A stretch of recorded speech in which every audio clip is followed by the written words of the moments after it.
Welcome back to another episode of the Braun Performance Rehab Podcast, powered by ISOFIT, Oro Muscles, and Firefly Recovery. ISOFIT is my go-to for all things isometric strength training. For more on ISOFIT, be sure to check out isofit.com.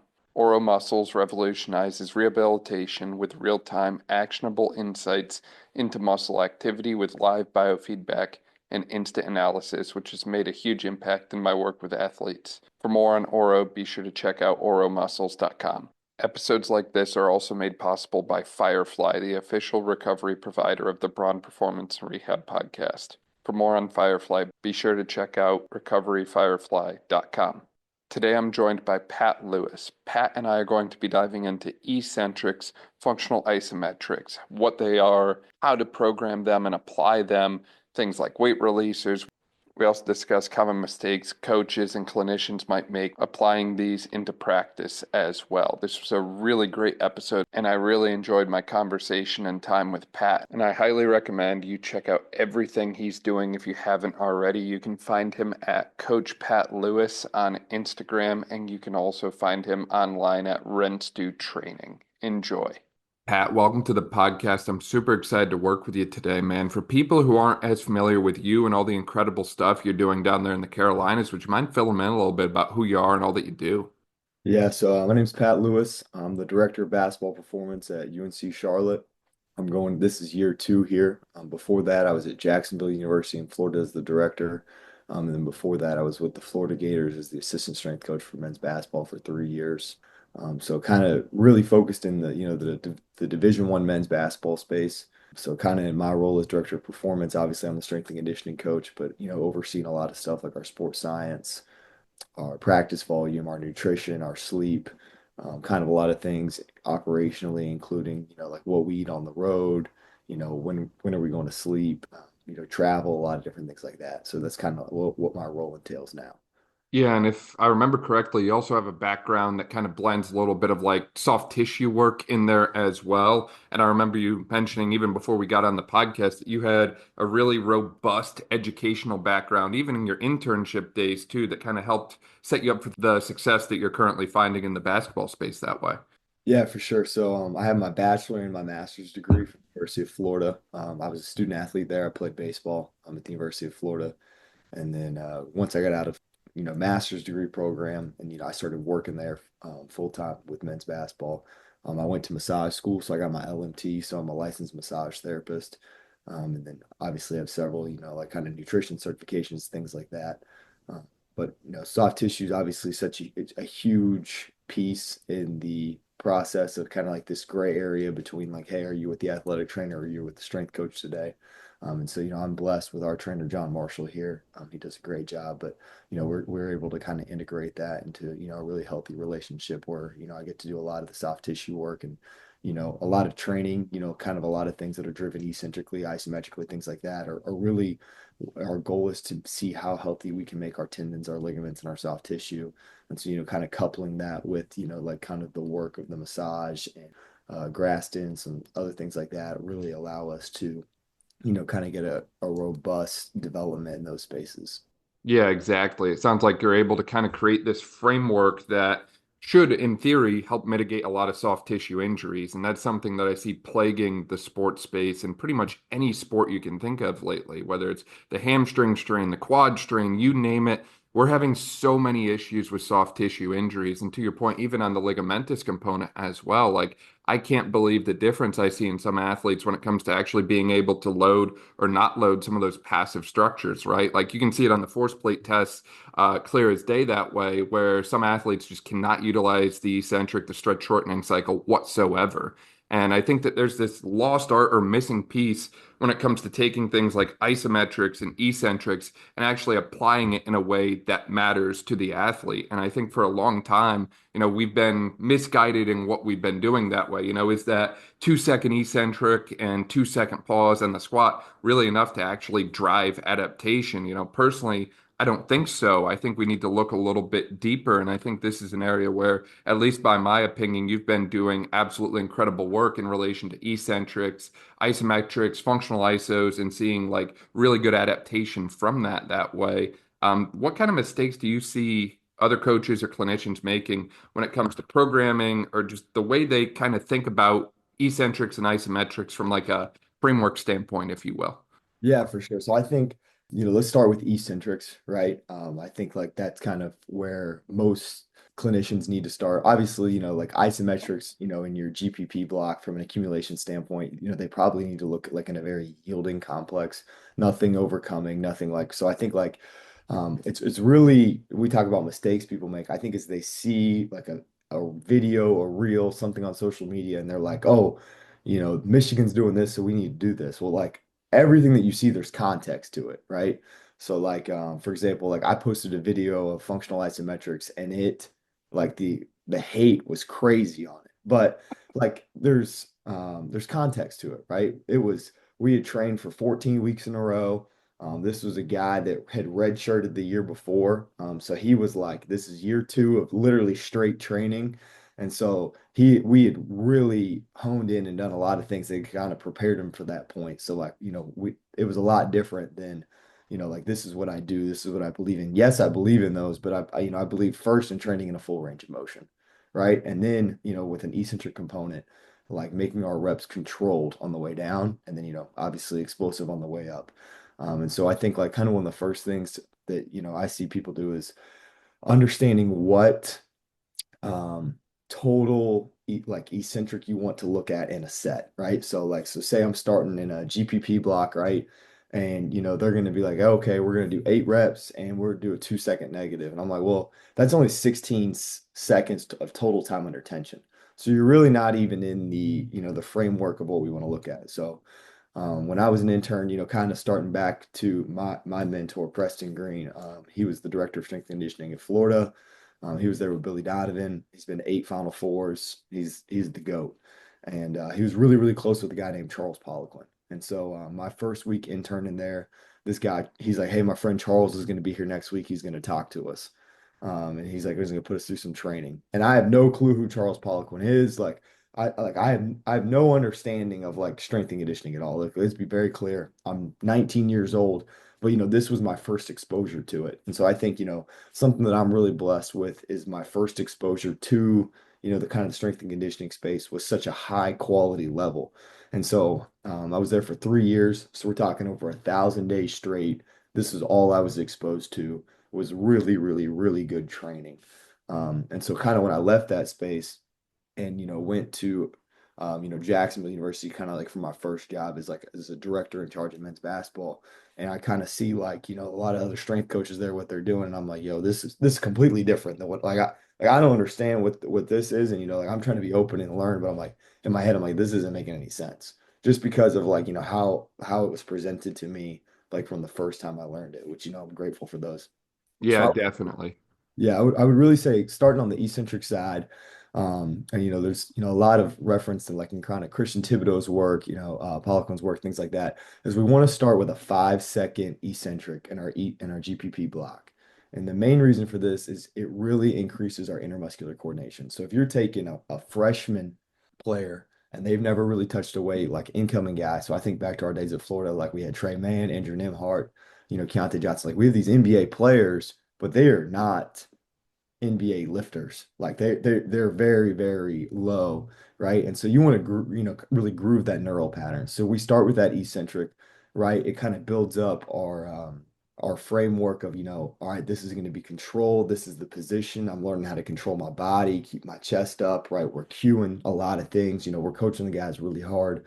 And then from there, with those eccentrics, the intensity is pretty low because we're in that GPP block. But we want our total time under tension, right? In these sets, if you look at an undulating periodization model, an accumulation to an intensification block, and those accumulation blocks, you want to be in that 20 to 40 second range, and those intensification blocks in that 0 to 20 second range. So I think like we talk about mistakes. I think one of the first mistakes is people don't even see like, hey, how long is this set going to take? And am I hitting like the goal adaptation that I'm going for with my time under tension in that set. Um, so from there, that's kind of what helps us predict, how long of an eccentric to put. So if I'm doing, 10 reps, I do a 4 second, eccentric, okay, we're looking at 40 seconds. Obviously, there's some time on the concentric there. So I think that's mistake number one is, kind of picking a eccentric that puts you into that, an eccentric count that puts you into that, the quality that you're trying to train. The second mistake I'd say people do a lot is they don't actually stick to the tempo that they write. So they're like, okay, on the athlete sheet, it says 5 seconds. Well, like, are you over there counting? Like, you're like, how can we make this, really where it needs to be? So I'm really close with a guy named Alan Bishop. He's a great friend of mine, and he has this thing that says core, and it's consistent, is it organized, your rep integrity, and then it's effort. That's kind of his motto. And so it's like, okay, we're going to train consistently. Are we organized here, right? What's our rep integrity look like? So we're telling the athlete to do 5 seconds. We've organized it from an eccentric. Now, can we hold the athlete accountable? Can we make them do the reps so it looks correctly? And then can we drive our intent and our effort? Can we make the athlete, really lock into the eccentric and then explode out of the concentric, right?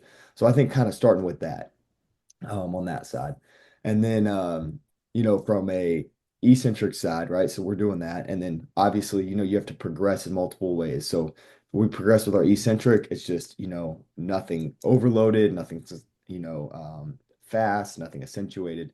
Just take a regular barbell front squat and we're going to 4 second it to the basement, right? And so that's kind of on that eccentric side. I think another big thing I see with mistakes is when to utilize what method, right? So if again, we kind of circling back to like a guy like, Trey Mann, Andrew Nimhart, those type of guys, when they're 19 years old and they're freshmen and they weigh a buck 90 at 6'4", 6'5", they don't need overloaded eccentrics.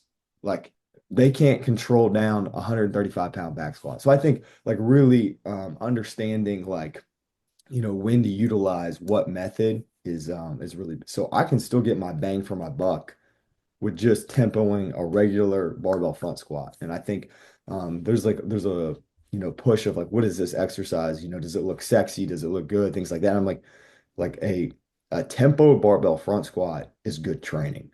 And from there, once an athlete adjusts to that, and you can no longer get the results from just doing, a a tempoed, barbell front squat, and you got to do something that's a little bit more advanced. That's kind of when we start getting progressed into these eccentrics, and then, and then we go into our isometric training. So I think, isometrically, a couple of mistakes that guys make is one, like the pause not being long enough to take out the stretch shortening cycle. So a 1 second pause in the bottom of a squat or the 1 second pause in the bottom of a bench press does not take out the stretch shortening cycle. So if you look at the literature, you need a full 4 seconds on the pause to kind of take that out. So that's kind of something that, in those areas. But I think like the mistake, a lot of clinicians make, again, kind of going back on this is with the isometric is we hear isometrics and it's like, okay, split squat isos and those heal our tendon pain, right? Like I'm like, it's not that simple, right? There's a lot of different type of isometrics and you gotta match those to like what the needs of the athlete are. So kind of looking at it, we start with our yielding isometrics. How can we get the athlete into a good position, right? Then can we increase that range of motion, right? Can we manipulate other variables? And then, from those yielding isometrics, we start higher up in time, 90 seconds, a little bit of linear periodization here, kind of get them down to that 20, 30-second range a lot heavier. So like, look, you're looking at my guys, we worked up to some split squat isos in the, late summer with multiple of our guys going like 120-pound dumbbells in each hand for like 20 to 30 seconds, because we built up that base. All right. Now from there, we need to get into some more like overcoming isometric work. And then, kind of like looping it in with some guys with some higher training age. This is kind of where like the functional isometrics come in on that standpoint. Yeah, I mean, to your point on the yielding ISO, that's only going to help the eccentric demand even more that way, as opposed to trying to hit multiple different adaptations at the same time. It's like, hey, let's just go all in on the eccentric from the start. For sure, for sure.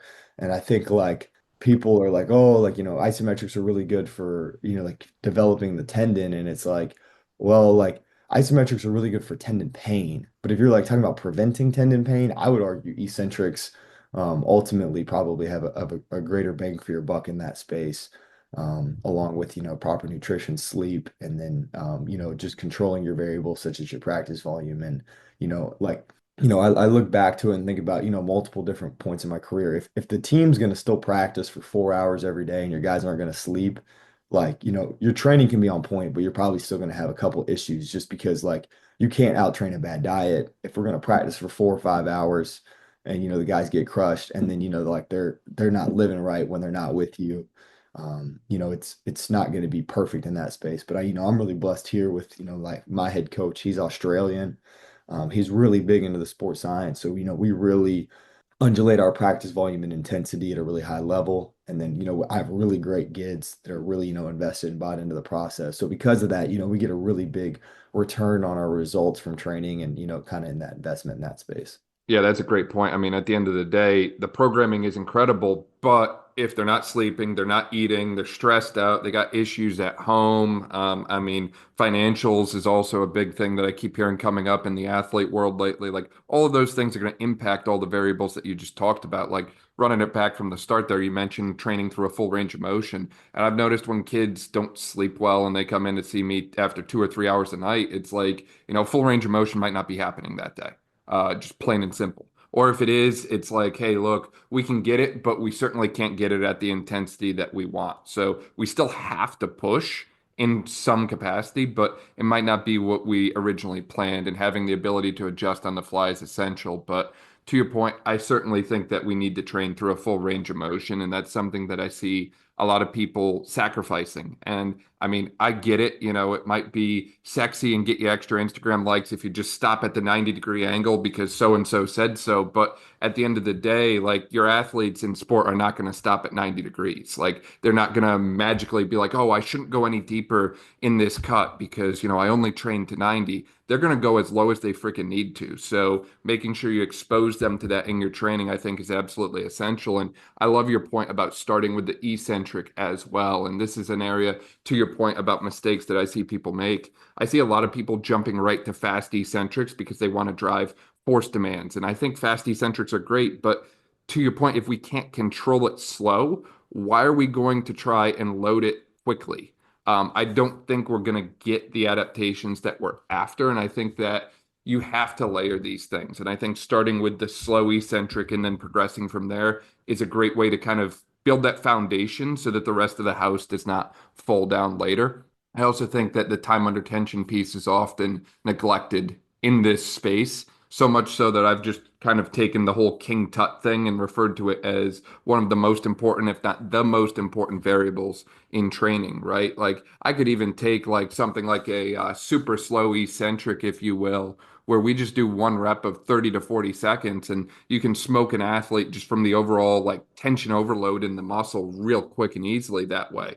And I think a lot of times, to your point too, on the neglecting of tempo in training, we'll say the tempo and then we've got 10 athletes at a time, and it's like we can't keep them accountable. It's on them to keep themselves accountable. And I think that ensuring your athletes understand the importance of actually following the tempos that you've prescribed and understanding that there is a method to the madness and it's not just, to make the legs burn and shake, but it's actually to drive performance demands and actually help carry over to the things that they care about. Like, honestly, a lot of the basketball players I've worked with, they probably don't care about adding 10 pounds to their squat, but if they can jump higher and score more points in the game or get an extra rebound, then, they're fully bought into whatever you're doing, just from that alone. And I think that carryover piece is really, really essential to making sure that they understand the methodology that you're trying to implement in the weight room, but also the importance of actually following through on it. And even to your point on isometrics that way, I think that they are always a piece to the puzzle and there's always a place to them, but it always goes back to your point on intention that way. And I think a lot of times coaches and clinicians will just kind of plug and play things in and kind of make this Mod Podge program of things that they saw on Instagram or Twitter that day, when in reality it's just simple things done repeatedly well over time and built upon. So whether that's increasing the load, changing the demand, you mentioned rep depth that way, or the depth of the isometric, you mentioned the load on the ISO that way. I'll also throw in other variables and factors, right? Like I think a big missing piece in a lot of the injuries that we see, especially ACL, is the reactivity component. So it's like, hey, could I work in some kind of reactive stimulus while they're holding this position for more of like a neural overload, if you will, or hey, we're holding this position still, but could I change the angles a little bit, right? Like, do I add a heel float in? Do I change the angle at the hip? Like, yeah, everyone talks about vertical trunk for more quad that way, but maybe I've got an athlete where I just want to like make everything burn, and I'm actually going to have them kind of do like a split squat iso with an active hinge while holding those dumbbells, right? Like, there's so many different ways you can go about adjusting and scaling these things, but I think the general premise is you have to have a foundation. You have to stick with that foundation and you have to continue to run it to see progress. You can't just program hop all over the place to all the cool stuff. Yeah, no, for sure. Kind of like from a programming standpoint, like specifically. So I've taken several of kind of Christian Thibodeau's courses across the year. So kind of like specifically what I program off of is called the omni contraction method. So we're kind of each day is devoted to a contraction type. So we're kind of using a high-low model. You're gonna have like kind of three harder days in the weight room, and so each one's gonna be devoted to a contraction type. So it's gonna be an isometric, an eccentric day, and then a concentric day. And so kind of, going back to the more I can make this organized, then the more consistent that we can be. And then, making sure our rep integrity is really good, then how much effort can we really put out, right? And so kind of organizing each day into these three qualities, right? Then hitting our movement patterns on those 3 days that we need to hit, and then progressing, our eccentric, our isometric, and our concentric days. It's kind of like where you get to like kind of come some of these upper level methods. So, just using, like accumulation, intensification, transference, like kind of like a little three block system. And then using, that method of omni contraction of devoting a day to each contraction type, you kind of get, okay, we're in an accumulation block and we're gonna have an isometric day. So that sounds a lot like yielding to me, right? And then now we're in an intensification block and it's an isometric day. That sounds like an overcoming isometric for us, right? And now we're in a transference day and it's isometric driven. So like for something for us, that might look like we might do a rapid descent and then hold it right at a 90-degree position on a squat, give it like a 1-2 count, and then use our stretch shortening cycle to drive it up. And so I think like just kind of making that training organized, making it a transition of, kind of going from this to this, but ultimately, right, like we look at it from an eccentric standpoint as well. We're going to, develop some time under tension, right? We're going to increase the number of myofibrils that we have. Then we're going to do some type of really, really heavy stimulus eccentrically because our guys are, eccentrically driven, right? They're very fast twitch. So this might be like our overloaded eccentric, something that's really, really heavy, kind of driving up that deficit. And then that transference phase, that's kind of where you get into those fast eccentrics, some things like that you touched on. But ultimately, like it has to progress and it has to be organized in a way of like, all right, we're increasing the number of myofibrils that we have. We're going to now groove and increase the neural efficiency of those myofibrils. And then we're going to do those things very explosively and at kind of the level that we need to do for our sport. And simply put, that's kind of like the three-step process of training. But ultimately, like there's a lot of mini steps and a lot of things in terms of variables of sets, reps, and volumes that's kind of got to progress in that space as we go across. How do you like to program your overloaded eccentrics? Are you strictly weight releasers or? Yeah, so at the moment I have weight releasers at our school. So, we utilize those. So kind of first thing I do is I start with 70% on the bar. For the first week, if I ever do it with an athlete, I do 100% of their 1RM. So 70% on the bar, 30% on the hooks. And then we're gonna obviously progress that and work that up. I want my guys to get above 120% total for a 6-second eccentric. That's kind of like my gold standard is, if we're gonna do and these are more like kind of extensor based movements, a squat, a press, things like that, right? Like we don't do an overloaded eccentric on a pull. Mainly just being one, like what that would look like would, that's a little bit harder to look like, from like a chin up to overload. The eccentric, I mean, you could do it like with a belt drop, different things like that. And we do some things where, we'll load up a chin up and, we'll start at the top and then just do an eccentric only. But if we're talking about an overloaded eccentric, specifically with also a concentric portion of the rep, those are really going to be on extensor based movements. So we start with that 70%. I don't really want to go up in the weight on the bar. So I'll cap our guys at 80% concentrically, but we want eccentrically to get above 120%. And so kind of, we go back to like Poliquin and, like 2018 and, a long time ago. But the way it was explained to me was there's a glass of water, right? Well, the water in the glass is your concentric force. The size of the glass is your eccentric force. So if you're looking at an athlete and the water is at the top, we need to make the glass bigger. So we need to, increase our eccentric deficit so that way we have more ability to then produce concentric force. And so then this kind of circles back to kind of our undulating periodization. Typically, what that's going to align with is we're going to do some eccentric work, groove that neural pattern, really raise the glass volume. Some hypertrophy is going to be before that, right? Increasing the number of myofibrils. And then, then you get to that transference page phase of where we're really like driving up our concentric force production because a lot of things in sport are extensor based, right? We want to program a lot of pulls, we want to program things that, put our athletes into good posture. But, ultimately, if we're looking at an athlete sprinting, jumping, things like that. It's very like acceleration based. Obviously, basketball, we have a lot of decelerations. But from a standpoint of like, things you test at the combine, your 40-yard dash, your vertical jumps, those are very extensor based. And so that's kind of where that falls into in that category. So from an overloaded eccentric, but we utilize that in our intensification blocks, right? Because the intensity on the bar is really high, but ultimately just want to get the guys exposed to intensities higher than what they can control concentrically, really build up that eccentric capacity, that reserve. So then when we go to do, some of our transference phase, now there's like this big glass that we can just pour water into and kind of increase our force production.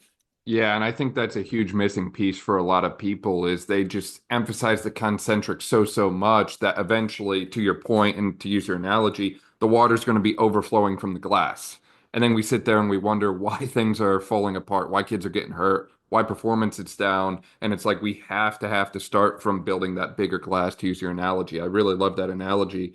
And to your point on the pull up and chin up and the overloaded eccentric there, it just as you mentioned, it's very difficult to do, but also in the, just context component, I don't see athletes struggling to control the eccentric on that. I've got girls that can't do a single pull-up, but they can do a 25-pound plate eccentrically, no problem. So bringing the context back into it, that might be a specific movement. If we really care about pull-ups and chin-ups and we want more of that, maybe we need to overload the concentric demand more than the eccentric for that one because they've already got the eccentric reserve. They already have the big glass. Maybe we just need to pour more water into that. And I think it's just very, to your point about context dependency, I think the exercise, the athlete, all of these different variables and factors matter a lot more than we think. And, you mentioned before about the programs online and different things that way. It makes it impossible to take someone else's framework and implement it verbatim with the same results with your athletes. You can't just cut and paste it because every athlete is different. Their training history is different. So, in general, I think that if you want to really see the results, you have to understand the principles and the framework like you do, and then figure out how does it actually apply to the athletes that I'm working with, not so much just cut and paste it and expect everything to improve that way. Kind of going back first, kind of starting on the chin up side, I think one of the big things that was really explained to me at a young age was the difference in strength curves of different exercises, right?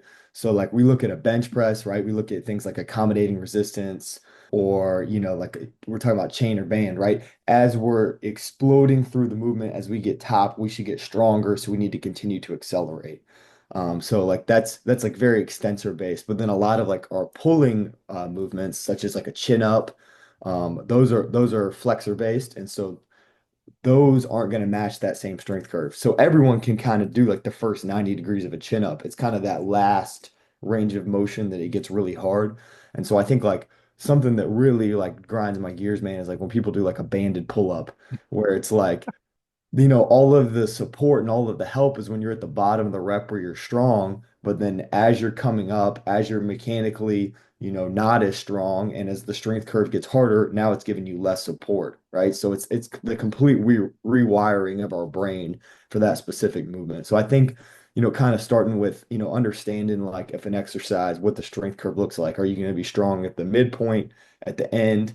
And then, then it kind of gets us to our isometrics. Well, we probably need to program our isometrics where at the position where the person is the weakest in order to drive up, kind of that part of the lift. Because, wherever mechanically disadvantaged, wherever you're going to be at, that's where, you're probably going to need the most work. So like in that chin up, probably in that upper range is where you would need to program something isometrically versus in the squat. It would obviously be in the bottom of it because that's kind of where you're going to be like your weak point in the lift. And kind of going back to, we talk about those, our power and things like that. It's like something that like is they'll, we talk about everything's concentric driven, how much force can you produce? Like, I look at, weight rooms that have like our Kaisers where it's like how much power output can I put in is if we're ultimately just trying to drive up, our rate of force development, power and jump harder and faster. And it's like we're doing all these exercises that are displaying power, but they're not exercises that develop power. Like you are behind in your eccentric strength. You don't have the tendon and ligament capacity. You don't have the bioenergetics in your fast twitch muscle fibers and your slow twitch fibers in order to, over time produce force and contractions. And then, right, that transference block, it should only be like 2 or 3 weeks in order to then produce that power and PR. So like in my mind, it's just really simple. Like we're gonna have an accumulation block where we accumulate a lot of time under tension, where we increase the number of myofibrils. Right now, we're gonna go to our intensification block. We get really, really good neurally. We expose the athlete to really high loads, and then our transference block. We're now going to move these things really fast because we've increased the number of myofibrils. We've increased our intermuscular coordination. So now in our transference block, we can display that power from these, kind of gains that we've had the weeks before. But I think, sometimes as strength coaches, we get so scared that the force plate number is going to go down because we're sore eccentrically. So something that I do is when my guys get to campus, we test on our force plates, and then that's in like June, and I put them in the closet, and I get them out in September because I'm going to spend June, July, and August making sure that we have a reserve and a volume eccentrically and isometrically. And if I tested those guys, the data would look like a straight downhill. We are getting worse. But then kind of once we get, build up that strong base, it goes up. And so if you look at like our force plate data, there's, our original test, and then there's a big gap until we start official practice in September. And then from official practice to our first game, and then throughout the season, it just skyrockets up because we've built that, that reserve and we've spent the time laying that foundation in order to have some transference, in order to, kind of ultimately produce power and to, play our sport at the level that we need to. Yeah, you're able to peak when it matters instead of peaking in July when, no basketball, no college basketball is being played, right? And I think that's ultimately what it's all about is, you could have the perfectly written program, but if you peak, so to speak, at the wrong time, then it's not doing anything for you. Yeah, the weight room numbers are cool, but if it doesn't transfer onto the court or onto the sport demand, I find it hard to believe you're going to have a job for long, unfortunately. And that's just the nature of the world we live in. And to your point about the blocks and the intensification, transference block, and so on that way, I think that intensification block is another piece that I see people missing the boat, especially from the neural adaptation standpoint, is I think, and I'm probably included in this, a lot of us have forgotten how important the nervous system is to movement. And I mean, I remember in college, those neuroscience classes come up, and I just kind of like check out a little bit. Like, I'm going to be working with like exercise and stuff. This doesn't apply to me. This doesn't matter to me. But I think we undervalue how essential the nervous system is to human performance that way. And we underappreciate some of these different things, like you mentioned with the slow contractions or the long iso holds and different things. A lot of these athletes do not have any sort of connection with their body. A lot of them, this could be the first time they've done any formal training of any kind before. So getting them to actually understand how to move and feel things in a controlled manner for the first time can really be like groundbreaking, earth-shattering stuff just to get them to actually like understand, oh, this is how I move. The body's understanding how to stabilize, how to actually kind of like develop a sense of where it is in space that way. And I think if you just focus on, to your point, the exercises that are going to display power output or, what we can do on force plate improvement in a week, then you're really missing the boat on that process. And to your point as well, sometimes things get worse before they get better. And I think that that's something that a lot of us are very afraid of, right? Like, hey, if we see force plate numbers go down, like, who's going to see that? What are they going to say? Like, how many questions am I going to get? Like, everyone wants things to improve, but sometimes we get paralyzed by the amount of numbers and the amount of data and our obsession with numbers. And we forget that sometimes the best thing to do is just trust the process, trust the program, trust the steps that we've taken to build out a framework that's going to drive adaptation and say, hey, look, we're going to test now. We're going to test again in 2 to 3 months, and I'm this confident in my programming that it's going to be better. I don't need those weekly check-ins or those daily check-ins. Like, I know it's going to get there, and I'm willing to bet on myself instead of obsessing over these small little things, because you see it, I see it. Those numbers change so much day to day, right? Like, I had a kid come in sick one day and his jump height was down 30%. Does that mean that I've failed as a clinician because his jump height's down? Or does it mean, hey, dude's been yakking for 2 days straight and he can't keep food down, and this is what we get as a result of it, right? Yeah, for sure. And I think kind of, circling back on that is, in the whole summer, right, that preseason that's such a grind in college, right, where, we might have some 6 a.m. team conditioning, we're practicing, we're on the court, we're doing our individuals, we're grinding these guys in the weight room. That stimulus is not adjustable. Does that make sense? So Yep. like we're gonna go through this process, and these 3 months are gonna be really hard. And so it doesn't really matter if you're fatigued when you come in, you're still gonna have to come in and lift, right? Yeah. And then when I start tracking, kind of every single day is when we get into kind of that 20-hour period and then into our games is like I need to know like how fresh we are, what's our MRSI like, like all those things are really valuable, but it's valuable at the right time of the year. So like now that we're in conference play, we're gonna test on the plates today, and I'm gonna, send that report to coach and be like, hey, these few guys right here, maybe put them on a team with a sub, like they're showing a little bit of fatigue. Like how fresh can we keep those guys for the duration of the season? But for the summer, like we're gonna have to do the work regardless. So there's nothing I can really do to we can't cheat the work. We can't be like, oh, like we're sore today, we're not gonna lift. I'm like, it's the middle of July. Like we're Yeah, gonna like train we hard. can lift. Yeah, And yeah, I mean, like the other piece to that too is if you develop that culture in the off season, what are you going to do in season, right? Like if you're not pushing the envelope when games aren't even on the schedule, then when games are on the schedule, you're going to be like, oh, you know what, take today off, or you know what, just hug the foam roller for 5 minutes. And that's when all of these things that we've talked about, injuries, performance, everything is going to drop because you can't keep the intensity when it matters.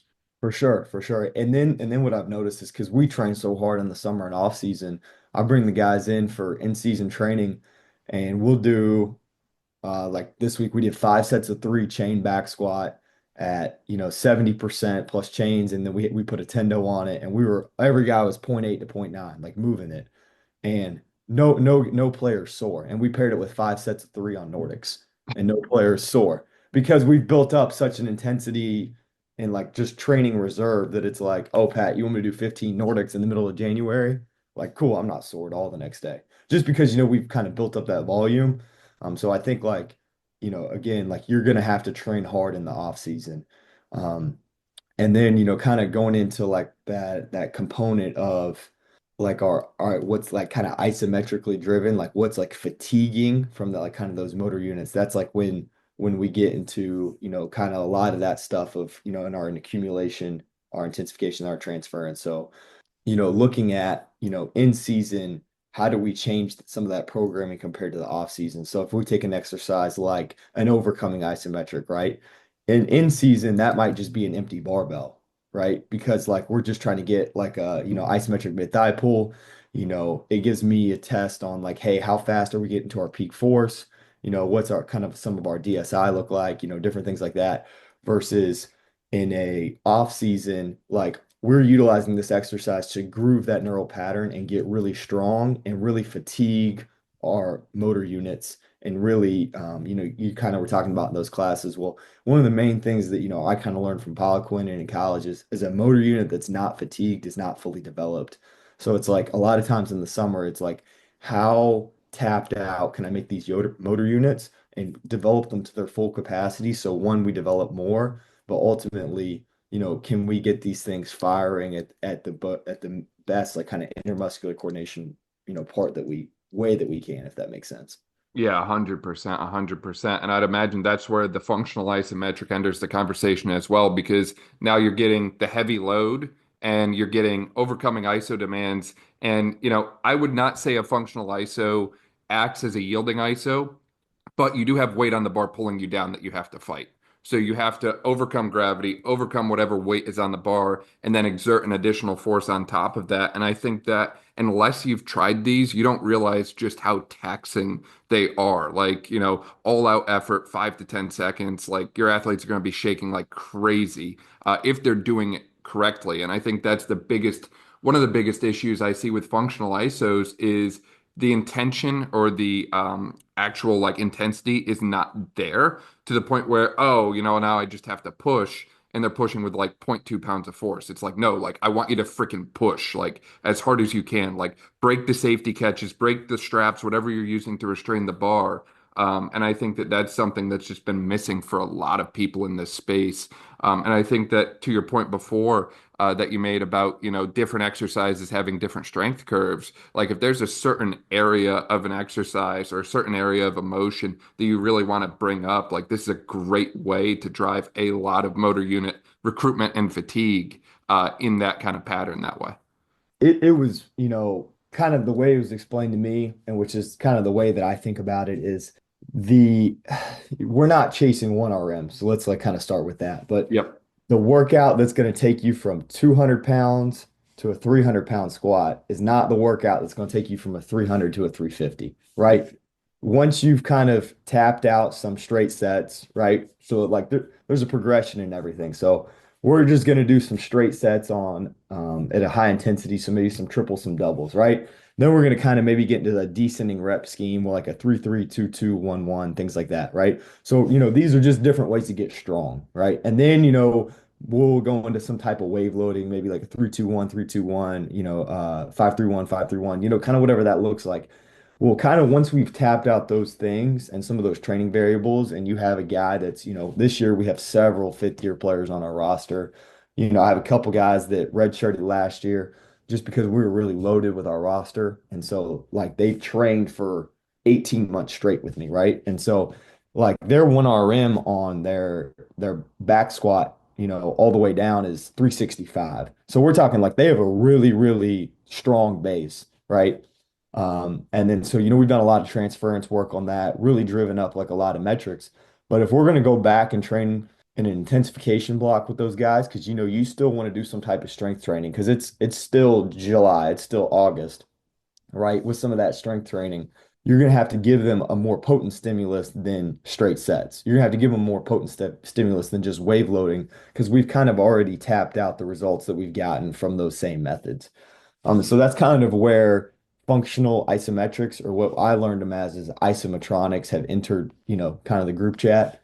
And so, yeah, so, we utilize functional isometrics in the position that you're weak at in order to drive up, strength, because, strength is going to be kind of position specific, right? So there's going to be a point in your squat where you're not as strong, a point in your bench where you're not as strong, but we're not focused on chasing those numbers, but, you're going to need some work isometrically in those spaces. And so from a functional isometric, we look at in an overcoming isometric where you're at like one joint specific angle, you're going to get really small carryover in terms of the degrees of range of motion where this is going to get stronger. So like something that, Charles said, back in 2018 when I was 19 years old is strength is gained in the range of motion it's trained, right? So you can't squat down to 90 degrees and expect to get, stronger and all the way down, squat, right? Because you're gonna have to, kind of hit those joint specific positions. So in a functional isometric, all it is just a partial rep into an overcoming isometric. And why this is really good is one is it's quantifiable.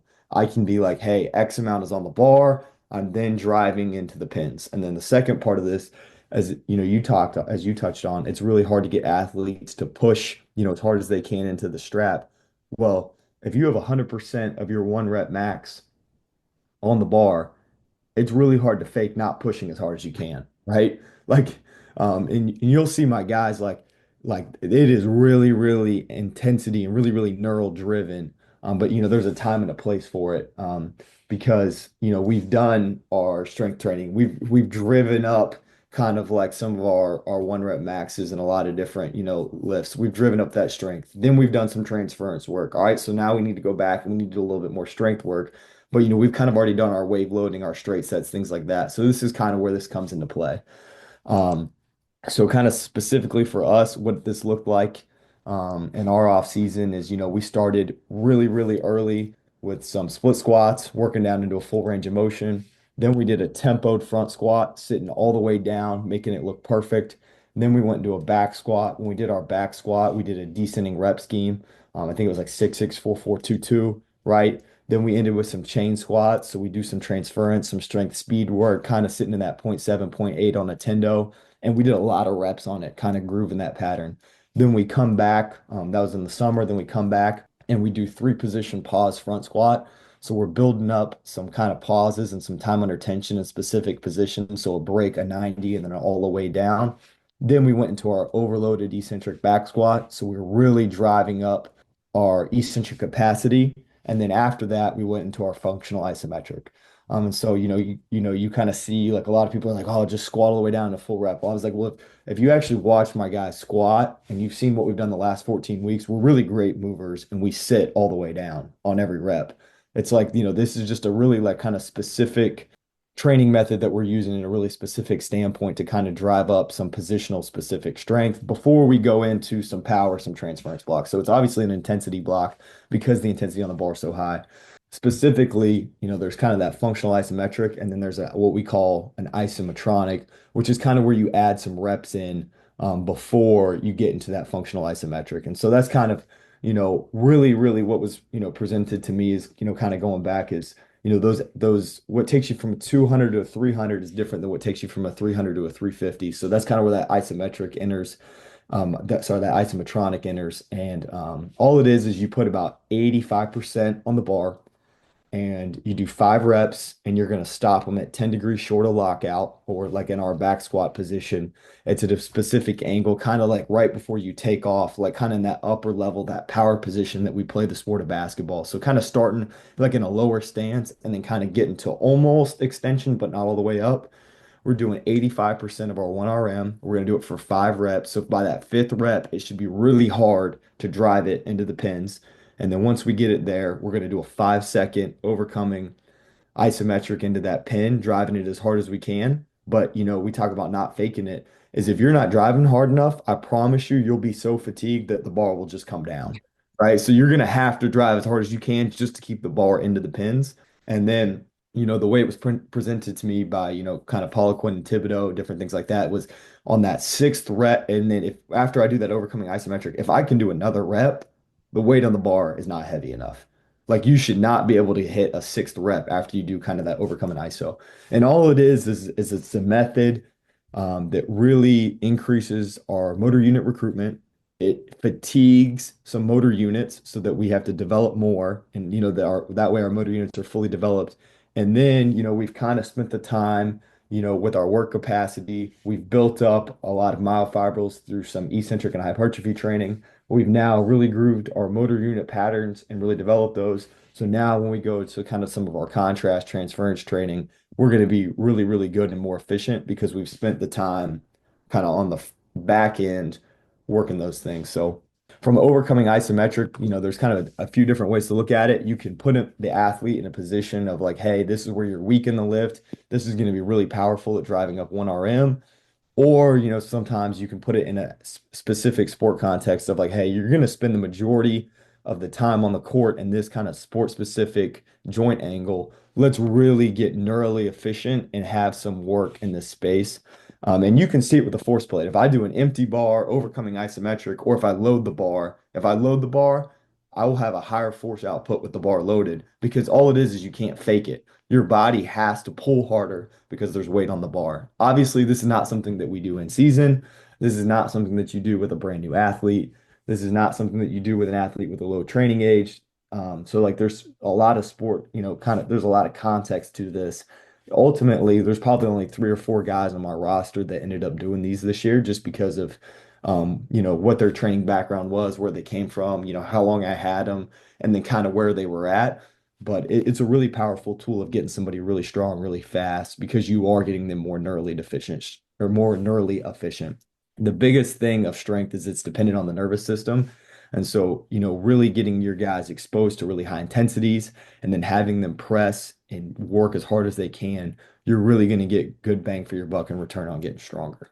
100% agree. I love the way you broke that down. And to that point on the neural adaptation, this is something that I've been playing around with, experimenting in a lot of my late stage ACL rehabs, because obviously the nervous system was wiped out for a period of time. We had a nerve block, we had tourniquet on the leg, and it was getting decreased blood flow for a period of time. And we had a period of time where maybe we weren't even putting weight on that leg at all. So now it's like, hey, look, before we go back, I just want to make sure that we've like checked all of our boxes, even if the hop test and all that stuff looks good, it's like I still think there's a deeper neural driven component to it. And I think this has huge applications for the end stage rehab world as well. And if you've had 9 to 12 months to spend with someone and develop them, they should be at a point by the end where they could do this type of training.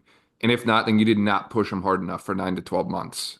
So I certainly see a lot of different applications for this. I'm really curious to hear your thoughts because I've heard a lot of different theories on the shaking response you get from these, or the shaking that you see from like long duration ISOs or intense ISOs and different things that way. What do you think causes that muscle shaking that we see visibly that way? What's your kind of latest theory on that? Yeah, so I think, kind of the one of the ways that it was presented to me was like that's how you know you're doing it right, right? Like back in 2018, Yep.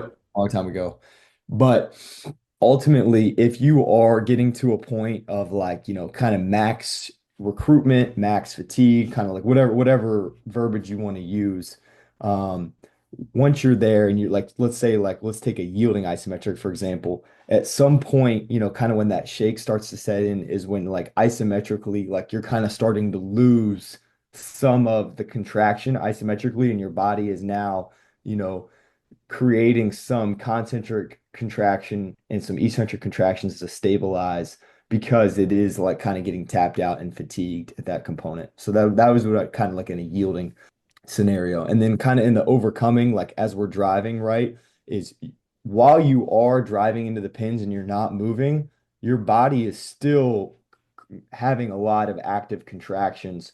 It's obviously not as much in, the sliding filament model, but there's still, like kind of pull and movement there because, there's so much tension that you are trying to create and you are trying to overcome. So I think ultimately it's just like kind of a way for the body to stabilize and after like a certain fatigue model is kind of set in. Yeah, no, I like that explanation a lot. One of the things that I've kind of come back to in my mind about it a few different times, and I'm not sure if this is correct or not, but I almost look at it as like an internal battle between the body's muscle spindles and Golgi tendons, where it's like, hey, we're in a position, we know we don't have a ton of strength there. One of the proprioceptors is telling us, hey, you know what, we can handle this force output. Let's stay here. The other is saying, no, we can't handle it. We need more stretch. We need to change our length. And it's almost like this like neural driven battle of the body trying to figure out if it can actually handle that position or not, and the shaking results from that. And I'm not sure if that's accurate, but it's something that I find athletes are always curious about. They're always asking. And I feel like if I ask 10 different people what their explanation is, I get 10 different answers. So it's always interesting to kind of dive into the why we see what we see component, I think. Yeah, for sure. And I think like ultimately, you know, whenever, training hard is going to get you the most results, right? And, my goal isn't just to make the guys tired, right? Like we got to get better at a lot of different variables. But, if we do train hard in a lot of, isometric ways, concentrically and eccentrically, like we're going to get to where we need to get to, kind of in that standpoint. And, I think like that's, a really good theory on that side. But, if, isometrically, you should train to the point of I'm losing this contraction because like my body can't hold it anymore. And I think like that's kind of how you know that like, hey, we're going to go up because we did get so kind of close to failure. If you look at kind of any, success leaves clues. So if you look at kind of anything in the hypertrophy, landscape of research, is if you train to failure, you're going to get more results than if you don't, right? if you look kind of like in a lot of the speed work, in anything that's kind of power driven is like you kind of have to train to the point of where you start to see a drop off. And then it's like, okay, we need to cut it off from like, a diminishing return standpoint. But so same principles got to exist in isometric training is that you have to train to the point where like you kind of start to lose the contraction in order to, kind of develop the body has to be under such demand that it's like, hey, we need to grow, we need to get better, we need to develop. No, 100%, man. I love that. And that's a key takeaway, I think, is just the importance of training hard, training consistently, and training with intent and not backing off, really at any point. Like you have to keep your foot on the gas that way. Do you have any other kind of closing thoughts or closing remarks or anything we missed as we were chatting today? No, I think like functional isometrics I think are just like kind of one small snippet in the piece of athletic development. Like if you 100%. told me like, hey, if my head coach was like, hey, you can't do functional isometrics, I'll be like, cool. Like it's not that big of a deal, Right. right? Like in terms of, the overall development of the athlete. I think, just making sure your training is organized, making sure it's consistent, utilizing an eccentric contraction, utilizing an isometric contraction, training through a full range of motion, holding your guys accountable, making sure that every rep looks like it needs to look like, making sure that, we have high rep integrity throughout the whole summer, building up those reserves so that, when we go into in season, that we're in the position we need to be so we can still train hard. And then ultimately, just making sure that, your guys are well coached and then, that they're bought into the process. I think, on my side of things, kind of, at the University of Florida, in our master's degrees and all of these different, like certifications and understanding of rep schemes and, bioenergetics and all these different things. Ultimately, at the end of the day, I'm training, 14 Division I basketball players. And, you know, the other day we were doing something. I said, hey, we're going to do that bilateral. And they looked at me like I was like crazy. Like they had no clue like what. And I was like, yo, like on two legs. And they were like, why did you say two legs? And I'm like, all right, that's a fair point. So I think like ultimately like understanding like, who you're coaching, how you communicate it with them, you're going to be way more effective as a coach if you just kind of can communicate a lot of these complex, systems, ideas, things like that in a really simple manner of like, hey, we're going to do this isometric split squat isometric. It's going to make your knees feel better when we get later into the season. And we're going to load it up. And I want us to go so hard we start to shake, right? Like the more effective we can be from a communication, the more simple we can make this, kind of the better our results are going to be. Because the people that we're serving, the people that we're leading, we have to kind of present this to them in a way of like, hey, like, how is this going to make me better at my sport? And then like, how simple can we make this? How, like from a training standpoint, like consistency is everything. So how simple can I make our training so that way we're really consistent with it, right? That's kind of like where that omni contraction comes in with, kind of differentiating our days because it's really simple. It's like, hey, today everything's going to be slow on the way down. When we come in the next day, hey, pause. Everything's going to be paused today. And then on that third day, like, yo, hit the gas. Like, everything's gonna be concentrically driven today. So I think, ultimately as a practitioner, you have to hit a lot of different areas, but just the more simple you can present this to your guys and, the harder that you can train and the more accountable you can hold them with in terms of rep integrity and effort and things like that, ultimately will put you kind of in the best position possible. Yeah, I completely agree. I love that point on simplicity, Pat. For people who want to find out more about you, where can they find you at? So my Instagram is Coach Pat Lewis. And then on there's a link for rinsedotraining.com. That's kind of like my third party with the, I have a few kind of NFL and NBA guys I train in the off season, and that's kind of like that standpoint. But yeah, Coach Pat Lewis on Instagram. But yeah, I appreciate you kind of having me on today. It was a great talk, and we should do it again sometime. Yeah, I love that name, Rents Do Training. That's great, Pat. I really appreciate your time and your insights and your wealth of experience that way, man. Thanks for everything.